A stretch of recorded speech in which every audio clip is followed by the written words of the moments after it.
Bismillahirrahmanirrahim. Assalamualaikum warahmatullahi wabarakatuh. Alhamdulillah. Alhamdulillahilladzi bi ni'matihi tatimmus shalihat wa bi fadlihi tatanazzalul khairatu wal barakat wa bi fadlihi tatahaqqaqul maqasid wal ghayat. Asyhadu an la ilaha illallah wahdahu la syarika lah wa asyhadu anna Muhammadan abduhu wa rasuluhu wa safiyuhu wa khaliluhu la nabiyya ba'dah.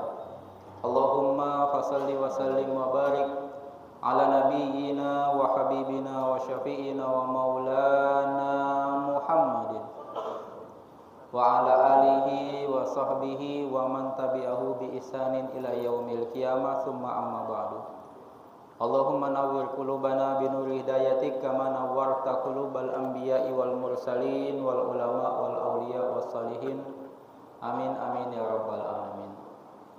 Yang saya hormati dan saya cintai karena Allah Subhanahu wa taala, para alim ulama, para sesepuh, para ustadz, wabil khusus DKM Masjid Al Hidayah beserta seluruh jajarannya, bapak-bapak, ibu-ibu, jamaah salat zuhur, yang mudah-mudahan kita semua senantiasa diberikan kesehatan dan limpahan rahmat dan kasih sayang dari Allah Subhanahu wa taala.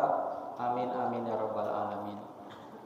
Alhamdulillah, kita bersyukur kepada Allah Subhanahu wa taala hingga hari ini kita masih diberikan kesehatan, taufik dan hidayah oleh Allah Subhanahu wa taala sehingga kita bisa melaksanakan salah satu kewajiban kita, sholat zuhur secara berjamaah di rumahnya Allah Subhanahu wa taala.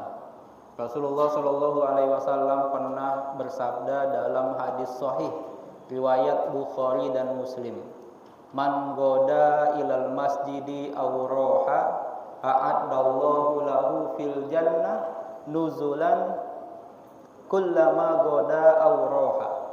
Barang siapa yang berangkat menuju masjid ya, untuk melaksanakan sholat berjamaah baik di waktu pagi, siang ataupun di sore hari, maka Allah Subhanahu wa taala di hari kiamat telah menyiapkan untuknya hidangan dari surganya Allah Subhanahu wa taala setiap ia melangkahkan kakinya berangkat ke masjidnya Allah Subhanahu wa taala di pagi, siang ataupun sore hari ya.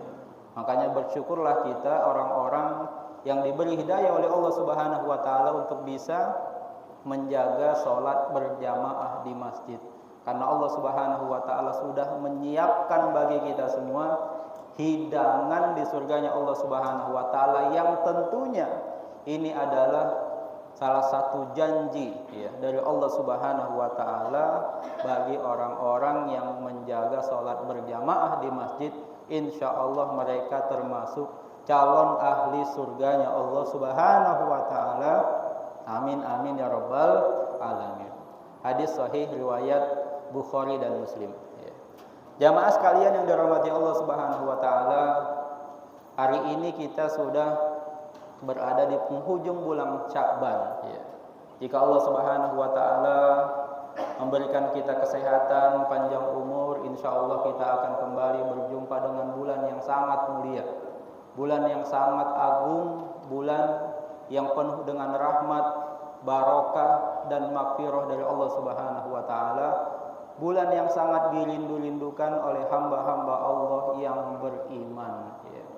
Bahkan orang-orang soleh sebelum kita, jamaah sekalian yang dirahmati Allah Subhanahu wa taala, saking rindunya mereka dengan bulan Ramadan, saking rindunya mereka untuk beribadah mengisi bulan Ramadan, mereka berdoa kepada Allah Subhanahu wa taala 6 bulan lamanya untuk disampaikan hingga bulan Ramadan. Dan setelah selesai bulan Ramadan, mereka berdoa kepada Allah Subhanahu wa taala 6 bulan setelah bulan Ramadan agar Allah Subhanahu wa taala menerima amalan mereka selama bulan Ramadan. Itu saking mereka rindu dengan datangnya bulan Ramadan.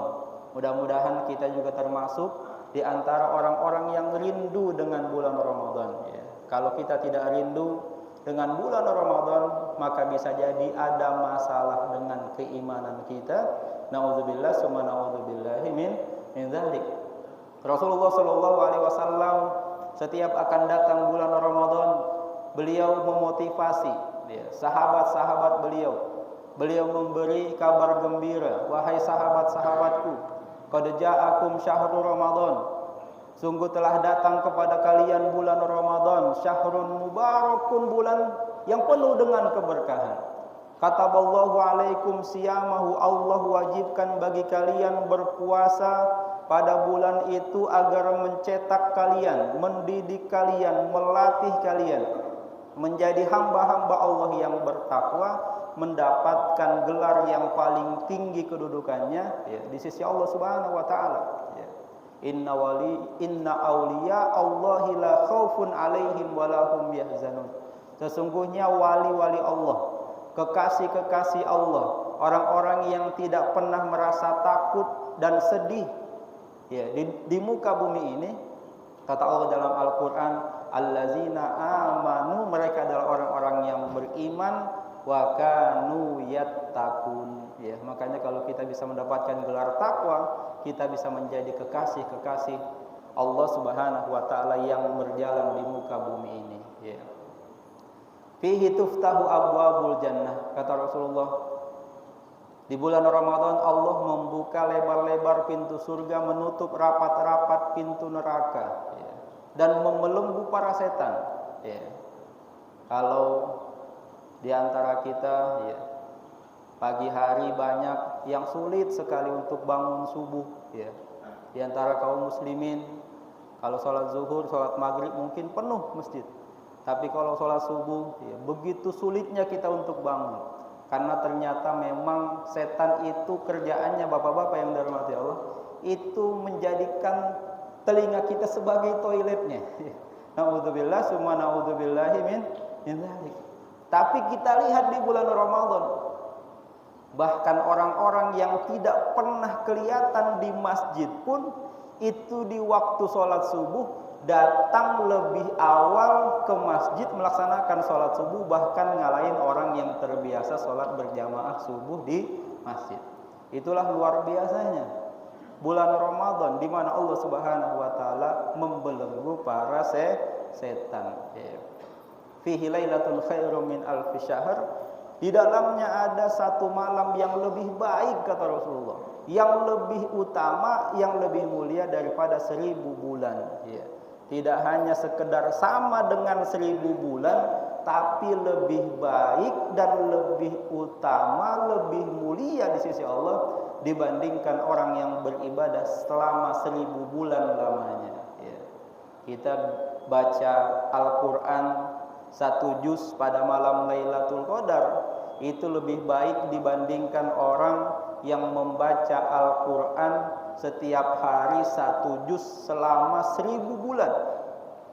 Kalau bapak-bapak pada malam Lailatul Qadar bisa bersedekah 100.000 bertepatan dengan malam Lailatul Qadar, itu lebih baik dibandingkan orang yang bersedekah 100.000 setiap hari selama 1000 bulan. Kalau kita berzikir, baca tasbih, tahmid, takbir, tahlil kepada Allah Subhanahu wa taala bertepatan dengan malam Lailatul Qadar, maka itu lebih baik di sisi Allah Subhanahu wa taala dibandingkan orang yang setiap hari berzikir kepada Allah Subhanahu wa taala selama 1000 bulan. Makanya Imam Ibnu Rajab Al-Hambali mengatakan, kaifa yubasysyarul mu'min bi fathi abwabil jannah. Bagaimana mungkin ada orang yang beriman yang tidak gembira dengan datangnya bulan Ramadan? Enggak masuk akal. Kata beliau, kalau ada orang yang beriman tidak gembira dengan datangnya bulan Ramadan, bagaimana tidak senang orang-orang yang suka berdosa, berbuat maksiat kepada Allah Subhanahu wa taala ketika mendengar pintu-pintu neraka ditutup rapat-rapat, sementara pintu-pintu ampunan Allah Subhanahu wa taala dibuka lebar-lebar. Ya luar biasa. bahkan setan-setan yang terbiasa menggoda kita untuk tidak bisa bangun sholat subuh, untuk malas berlama-lama iktikaf di masjid, dibelenggu oleh Allah Subhanahu wa taala sehingga kita bisa merasakan semangatnya beribadah, nikmatnya beribadah kepada Allah Subhanahu wa taala pada bulan Ramadan. Ya. Mudah-mudahan kita semua yang hadir pada majelis ini termasuk di antara orang-orang yang diberikan kesehatan, kekuatan, taufik dan hidayah oleh Allah Subhanahu wa taala untuk bisa beribadah di bulan Ramadan yang mulia yang sebentar lagi akan kita jumpai. Amin amin ya rabbal alamin. Bapak-bapak jamaah sekalian yang dirahmati Allah Subhanahu wa taala, ya, di antara kemuliaan bulan Ramadan yang lain, Rasulullah Shallallahu alaihi wasallam juga menyampaikan bahwasanya ya, kullu amal ibni Adam mudha'af. Semua amal ibadah yang dilakukan oleh anak Adam dilipat gandakan oleh Allah Subhanahu wa taala. Al hasanatu bi asyri amsalihha, satu kebaikan dilipat gandakan 10 sampai 700 kali lipat. Ya. Kalau bapak-bapak bisa bersedekah di bulan Ramadan, meskipun dicicil dari awal sampai akhir bulan Ramadan, 1 juta rupiah bersedekah di jalan Allah Subhanahu wa taala, di bulan Ramadan itu pahalanya bisa sama dengan bersedekah 700 juta rupiah. Ya. Dilipat gandakan sampai 700 kali lipat. Ya. Kira-kira ada nggak di antara kita yang bisa bersedekah 700 juta kan gitu? Kecuali para pejabat, orang-orang kaya, miliarder dan lain sebagainya. Tapi kita bisa mendapatkan ya, pahala yang begitu besar ketika kita berada di bulan Ramadan. Ya. Dan hari ini kita akan melanjutkan ya, kajian kita kitab Riyadhus Shalihin yang juga insya Allah erat kaitannya dengan bulan Ramadan. Kita masih berada pada bab bayani kathrati turukil khair. Bab tentang penjelasan banyaknya jalan-jalan kebaikan. Ya. Bapak-bapak jamaah sekalian dirahmati Allah Subhanahu wa taala, pada bulan yang lalu kita sudah menyampaikan betapa Allah Subhanahu wa taala dengan kemurahannya telah memberikan pilihan yang sangat banyak kepada hamba-hambanya yang beriman. Ya. Bagaimana kecenderungan mereka untuk beribadah kepada Allah Subhanahu wa taala. Ya, kita bisa memilih ibadah yang cocok dengan diri kita masing-masing. Ada banyak jenis ibadah, ya. Dan masing-masing ibadah itu bisa jadi itulah yang menjadikan kita mendapatkan ridho Allah dan masuk ke dalam surganya Allah Subhanahu wa taala. Ada orang kata Rasulullah yang nanti masuk ke dalam surganya Allah Subhanahu wa taala karena ibadah unggulannya adalah ibadah sholat. Ada orang yang masuk ke dalam surganya Allah Subhanahu wa taala karena ibadah unggulannya adalah puasa. Makanya pintu-pintu surga itu pun tidak hanya satu, ada 8 pintu surga. Ya. Orang yang ahli berpuasa nanti akan dipanggil dari pintu Ar-Rayyan, pintu puasa. Di bulan Ramadan dia semangat berpuasa. Setelah selesai bulan Ramadan dia lanjutkan dengan puasa sunnah Syawal. Bahkan nanti di bulan Muharram dia lanjutkan lagi dengan puasa-puasa di bulan Muharram. Masuk hari Senin dia puasa lagi Senin Kamis. Masuk pertengahan bulan dia puasa Ayyamul Bid. Ada orang-orang yang begitu merasakan nikmatnya ibadah kepada Allah lewat jalur puasa. Makanya nanti dia bisa jadi masuk lewat pintu Ar-Rayyan. Tapi mungkin ada di antara kita yang mungkin puasanya hanya bulan Ramadan, dan itu pun wallahu a'lam kan gitu. Kita lebih suka untuk sholat berjamaah di masjid. Makanya ada babus sholat. Di antara pintu surga itu adalah pintu sholat bagi orang-orang yang amalan unggulannya adalah sholat. Ya. Para salafus soleh, ya. Bapak-bapak yang dirahmati Allah Subhanahu wa taala, kita mendengar kisah Imam Ahmad bin Hambal, ya, pendiri mazhab Hambali. Itu beliau selain ulama besar, ya, yang menjadi rujukan mazhab Hambali, beliau adalah seorang ulama yang sangat cinta kepada sholat. Hobi beliau itu sholat. Ya.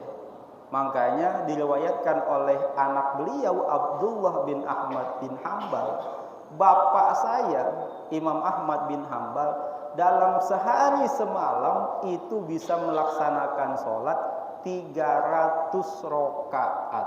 Bayangin, bapak-bapak, sehari semalam jumlahnya 300 rakaat. Ya. Kita ada nggak yang sanggup sehari semalam 300 rakaat? Ya. Karena beliau sudah mendapatkan nikmatnya beribadah dalam sholat. Ya. Imam Asim, ya, yang kita ambil riwayat bacaan Al-Qur'annya di Indonesia, di Arab Saudi, kita pakai riwayat Asim. Selain beliau ahli qiraah, ahli Al-Qur'an, beliau juga ahli sholat. Ya. Dalam riwayatnya dikatakan, tidaklah Imam Asim melewati sebuah masjid melainkan beliau pasti akan mampir sholat minimal 2 rakaat karena beliau rindu untuk selalu sholat kepada Allah Subhanahu wa ta'ala. Itu Imam Asim. Ada orang-orang yang masuk surga lewat pintu sholat. Ada orang-orang yang masuk surga lewat pintu sedekah. Ya. Setiap hari bersedekah. Ya. Dia jarang puasa sunnah, jarang hadir ke masjid. Ya. Kalau bapak-bapak masih ingat kisah yang kita ceritakan pada bulan yang lalu, ketika seorang ulama bermimpi berjumpa dengan Rasulullah dalam mimpinya, lalu memberikan kabar gembira, tolong sampaikan kepada si fulan bahwa beliau adalah ahli surganya Allah Subhanahu wa ta'ala. Ulama ini bermimpi berjumpa dengan Rasulullah 3 kali berturut-turut, sampai akhirnya ulama itu berangkat ke Mekah untuk menyampaikan kepada si fulan yang namanya disebutkan oleh Rasulullah Shallallahu Alaihi Wasallam. Ternyata setelah bertemu dengan orang yang dikatakan oleh Rasulullah, orang tersebut menurut kebanyakan orang bukan orang soleh, jarang berangkat ke masjid, berpenampilan tidak seperti orang soleh, bahkan jarang menghadiri majelis ilmu. Bahkan meskipun rumahnya di Mekah, beliau sudah lama tidak sholat di Masjidil Haram. Tapi kata Rasulullah dalam mimpi ulama tersebut dia ahli surga. Ya. Ternyata amalan unggulannya apa? Masih ingat nggak bapak-bapak? Ternyata dia memiliki tetangga yang meninggal dunia, meninggalkan seorang istri yang janda, memiliki anak yang banyak yang harus dinafkahi. Dia bertekad, bersumpah kepada Allah Subhanahu wa ta'ala akan membagi 2 penghasilannya. Separuh ia berikan untuk anak dan istrinya, sementara sebagian lagi, separuh lagi dia berikan kepada janda dan anak-anaknya. Subhanallah. Dimimpikan dalam mimpi seorang ulama, Rasulullah menyatakan bahwa dia ahli surga. Ya. Ada orang masuk surga lewat pintu sedekah. Ada orang masuk surga lewat pintu zikir. Ya. Ada hadis dari Rasulullah Shallallahu Alaihi Wasallam, riwayat Imam Muslim dari sahabat yang mulia Abi Dzar Al-Ghifari. Bismillahirrahmanirrahim. Anhu an-nasan qalu. Masih dari sahabat yang mulia Abi Dzar Al-Ghifari, ya, beliau menceritakan bahwasanya para sahabat, ya, datang kepada Rasulullah Shallallahu Alaihi Wasallam, kemudian mereka bertanya, ya Rasulullah, zahaba ahlud dusuri bil ujur. Ya Rasulullah, sesungguhnya orang-orang kaya telah membawa banyak pahala yang tidak bisa kami lakukan orang-orang yang miskin. Ya, jadi orang yang datang kepada Rasulullah ini, kalau sekarang kayak orang demo gitu kan, nuntut sesuatu, datang kepada Rasulullah, yang datang orang-orang fakir dan miskin. Demonya bukan minta diturunkan BBM dan lain sebagainya, tapi mereka protes, ya, minta penjelasan kepada Rasulullah. Apa itu? Ya Rasulullah, orang-orang kaya enak sekali ya Rasulullah. Mereka bisa mendapatkan banyak pahala sementara kami tidak bisa mendapatkan pahala sebagaimana yang mereka dapatkan. Yusalluna kama nusalli. Kata mereka, orang-orang kaya itu bisa sholat sebagaimana kami sholat. Wa yasumuna kama nasum. Mereka bisa puasa sebagaimana kami berpuasa. Tapi wa yatasaddaquna bifuduli amwalihim. Orang-orang kaya bisa bersedekah dengan harta mereka ya Rasulullah, yang pahalanya dilipat gandakan oleh Allah Subhanahu wa taala. Mereka bisa membangun masjid, menyumbang pesantren, memberi makan anak yatim. Sementara kami orang miskin ya Rasulullah tidak bisa melakukan sebagaimana yang mereka lakukan. Mereka bisa melaksanakan ibadah haji dan umroh bahkan setiap tahun ya Rasulullah. Kami tidak bisa ya Rasulullah. Kata siapa? Kata sahabat-sahabat yang miskin. Apa jawaban Rasulullah sallallahu alaihi wasallam? Awalaisa qad ja'alallahu lakum ma tasaddaquna bihi. Bukankah Allah Subhanahu wa taala telah memberikan kesempatan kepada kalian wahai orang-orang miskin amalan yang dengannya kalian bisa bersedekah? Para orang-orang miskin dari sahabat ini bingung. Apa yang bisa kami lakukan untuk bersedekah ya Rasulullah? Kata Rasulullah, inna bikulli tasbihatin shadaqah. Sesungguhnya setiap tasbih subhanallah, maha suci Allah, yang kalian ucapkan, zikirkan, basahkan lidah kalian dengannya, bernilai sedekah di jalan Allah Subhanahu wa taala. Wa kullu takbiratin shadaqah. Setiap takbir, ucapan takbir Allahu Akbar, Allah Maha Besar yang kalian ucapkan bernilai sedekah di jalan Allah Subhanahu wa taala. Wa kullu tahmidatin shadaqah. Setiap ucapan alhamdulillah, segala puji bagi Allah, bernilai sedekah di jalan Allah Subhanahu wa taala.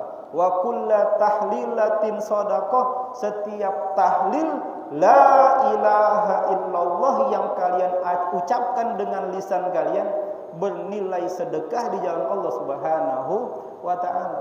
Orang-orang kaya sibuk dengan pekerjaan mereka. Tidak ada waktu untuk berzikir kepada Allah Subhanahu wa taala. Sementara kita orang-orang yang miskin yang lebih banyak menganggur punya kesempatan untuk banyak berzikir kepada Allah Subhanahu wa ta'ala. Itu kata Rasulullah, pahalanya sama dengan pahala orang yang banyak bersedekah di jalan Allah Subhanahu wa ta'ala. Ya, itu luar biasa. Makanya dalam surga itu pun ada babu zikri, pintu zikir. Ada orang yang masuk surga dengan lewat pintu sedekah, ada orang yang tidak bisa bersedekah tapi dia bisa masuk lewat pintu zikir. Ya, orang kaya itu biasanya bapak-bapak yang dirahmati Allah Subhanahu wa taala, kau udah sibuk kerja, ngurusin perusahaan, rapat, keluar negeri dan lain sebagainya. Itu pikirannya terlalu sibuk. Makanya mereka sulit untuk meluangkan waktunya berzikir. Makanya kita orang-orang yang banyak nganggurnya, jangan bengong, jangan menghabis-habiskan waktu. Kita lebih banyak waktu kita untuk berzikir kepada Allah Subhanahu wa taala. Maka dalam hadis yang lain, ya, seorang sahabiah yang mulia, masih sepupu Rasulullah sallallahu alaihi wasallam, namanya Ummu Hani, ya, radhiyallahu anha. Suatu ketika kata Ummu Hani, aku sedang duduk sementara Rasulullah lewat di hadapanku. Aku panggil Rasulullah, "Ya Rasulullah, sesungguhnya aku adalah seorang wanita yang sudah tua, sudah jompo, sudah sulit untuk bergerak, ya, lebih banyak duduk." Kata Ummu Hani, "Ya Rasulullah, tolong ajarkan aku amalan yang ringan yang dengannya aku bisa masuk dengan mudah ke surganya Allah Subhanahu wa ta'ala." Ya, ini amalan yang sangat luar biasa, cocok bagi kaum rebahan nih, bapak-bapak yang dirahmati Allah. Orang yang sukanya santai-santai, duduk-duduk, tidur-tiduran, tapi mendapatkan pahala yang sangat luar biasa dari Allah Subhanahu wa ta'ala. Kata Rasulullah, ada amalan yang bisa dilakukan sambil santai, sambil duduk, sambil rebahan. Apa itu? Kata Rasulullah, sabbihillaha mi'ata tasbihah. Ucapkanlah tasbih wahai saudariku 100 kali. Ya. Fa innaha, sesungguhnya tasbih yang kau ucapkan 100 kali, yang jika bapak-bapak nanti nyoba, enggak lebih dari 10 menit, Pak. Fa innaha ta'dilu laka mi'ata raqabatin.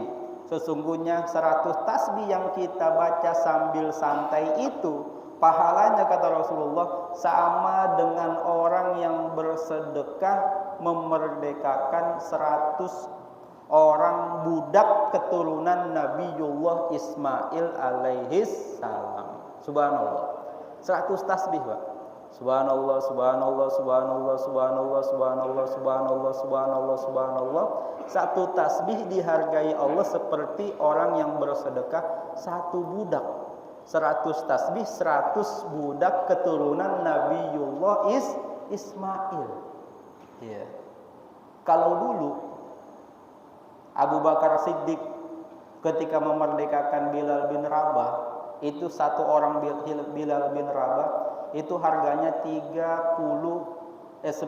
uqiyah emas. Satu uqiyah emas itu kurang lebih 31 gram emas, Pak. Kalau kita hitung gampang, 30 gram kali 9, 270 gram emas itu yang Abu Bakar keluarkan untuk memerdekakan seorang Bilal bin Rabah. Satu tasbih 270 gram emas.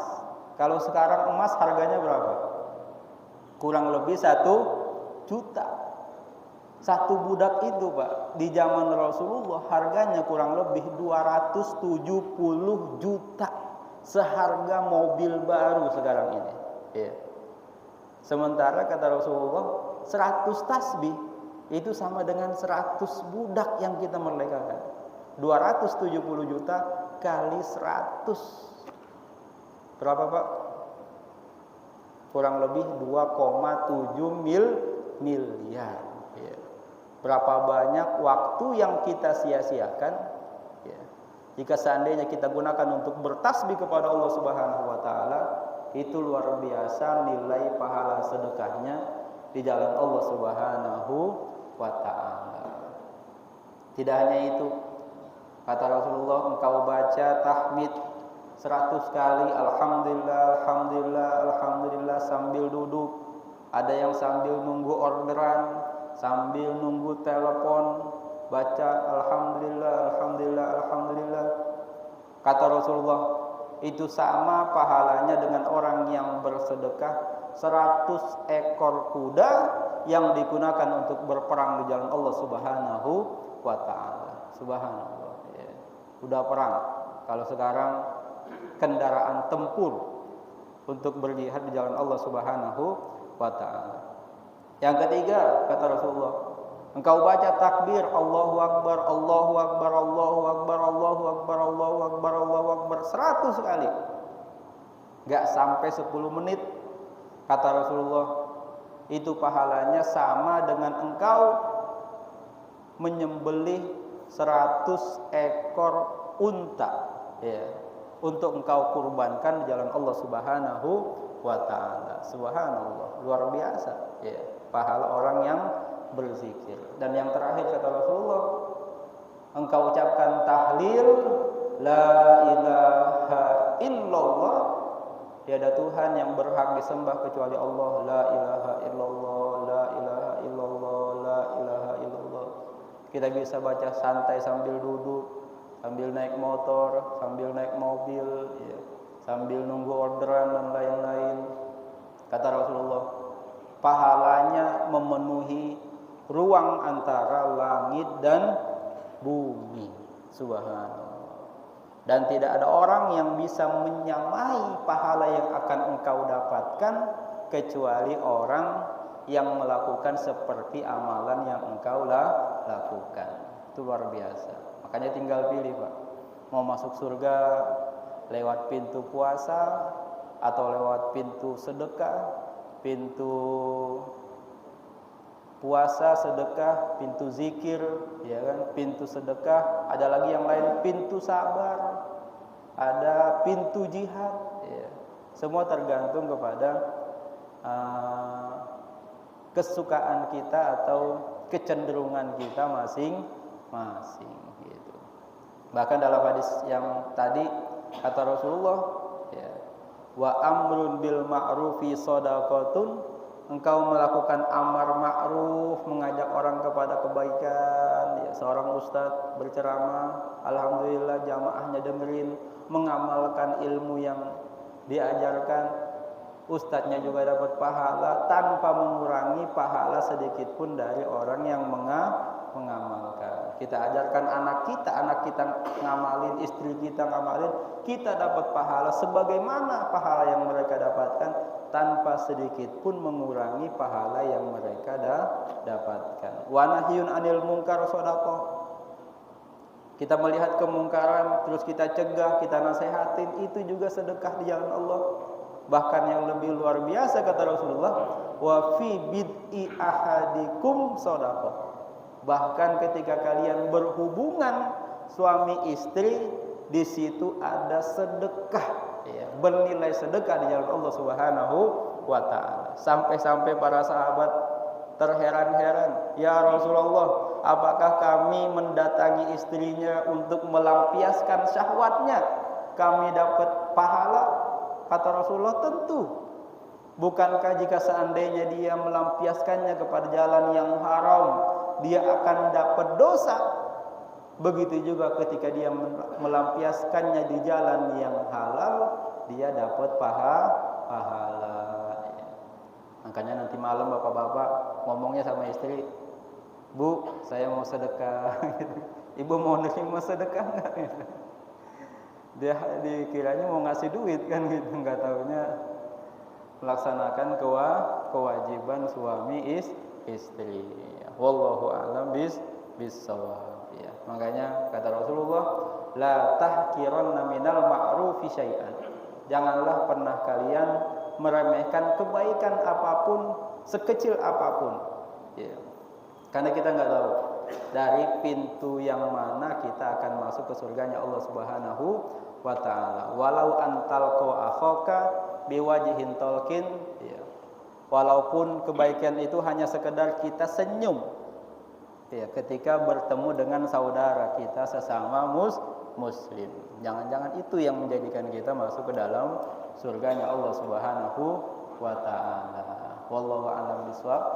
Sudah jam 1, mudah-mudahan bermanfaat. Semoga Allah Subhanahu wa taala memberikan kita kesehatan, taufik dan hidayah oleh Allah Subhanahu wa taala untuk bisa sampai hingga bulan Ramadan, bisa mengisinya dengan ibadah terbaik kepada Allah Subhanahu wa taala, dan mudah-mudahan kita semua nanti berjumpa lagi di surganya Allah Subhanahu wa taala sambil memakan hidangan yang sudah disiapkan Allah Subhanahu wa taala bagi orang-orang yang menjaga salat berjamaah di masjid. Amin amin ya rabbal alamin. Subhanakallahumma wa bihamdika asyhadu an la ilaha illa anta astaghfiruka wa atubu ilaik.